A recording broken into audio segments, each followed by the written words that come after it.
મિત્રો, ખેડૂતોની આવક વધે અને ખેડૂત નવી નવી ટેકનોલોજી અપનાવી શકે એ હેતુથી એની આવક સ્થિર થવી જરૂરી છે. એના માટે ભારત સરકાર તમામ ખાતેદાર ખેડૂત પરિવારોને એને વાર્ષિક 6,000 રૂપિયાની નાણાકીય સહાય આપે છે, પ્રધાનમંત્રી કિસાન સન્માન નિધિ. આ સહાય વર્ષમાં 3 વખત દરેક ઋતુની શરૂઆતમાં 4 મહિનાના અંતરે 2,000ના 3 હપ્તામાં મળે છે. પીએમ કિસાનનો લાભ લેવા માટે ખેડૂતે પીએમ કિસાન પોર્ટલ પર જઈ અને પોતાની અરજી અપલોડ કરવાની હોય છે. આધાર નંબર, જમીન ખાતાની વિગત અને બેંકની વિગત અને મોબાઈલ, આટલી વસ્તુઓની જરૂરિયાત હોય છે. એ અરજી કર્યા બાદ એને એની ડિક્લેરેશન પ્રિન્ટ આઉટ લઈને એમાં સહી કરીને અને પોતાની ગ્રામ પંચાયત ખાતે તલાટીને પહોંચતી કરે.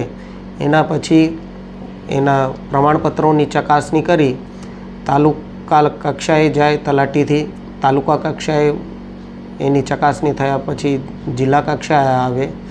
જિલ્લા કક્ષાથી આને રાજ્ય કક્ષાએ ભલામણ સહ મોકલી આપવામાં આવે. એના પછી એ ડેટા આખા રાજ્યના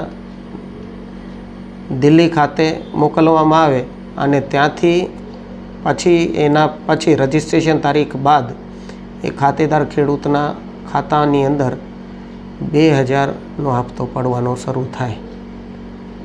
આજની તારીખે જૂનાગઢ જિલ્લાની અંદર લગભગ 1,79,000 જેટલા ખેડૂતોએ પીએમ કિસાન માટે રજિસ્ટ્રેશન કરાવેલું છે અને તે પૈકી 1,56,000 ખેડૂતોએ EKYCની સંપૂર્ણ પ્રક્રિયા પૂર્ણ કરેલ છે. 12મા હપ્તા પછીથી જે લાભ લેવા માટે ખેડૂતોને EKYC, લેન્ડ સીડિંગ, આધાર સીડિંગ અને બેંક ખાતું DBT એનેબલ હોવું જરૂરી છે.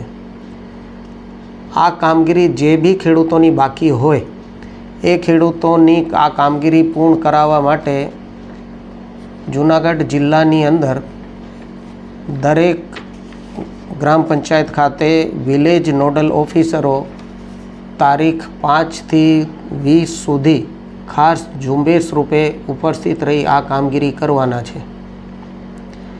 ખેડૂત EKYC પીએમ કિસાન પોર્ટલ પર જઈને પોતે બી કરી શકે.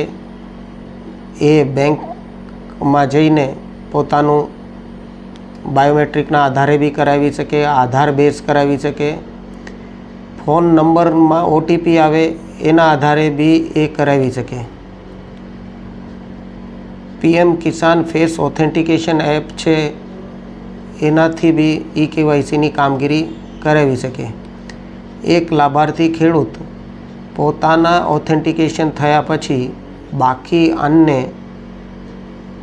100 ખેડૂતોને એ ઓથેન્ટિકેશન કરી શકે. દરેક ઋતુની શરૂઆતની અંદર આ હપ્તો છૂટો કરવામાં આવતો હોય છે.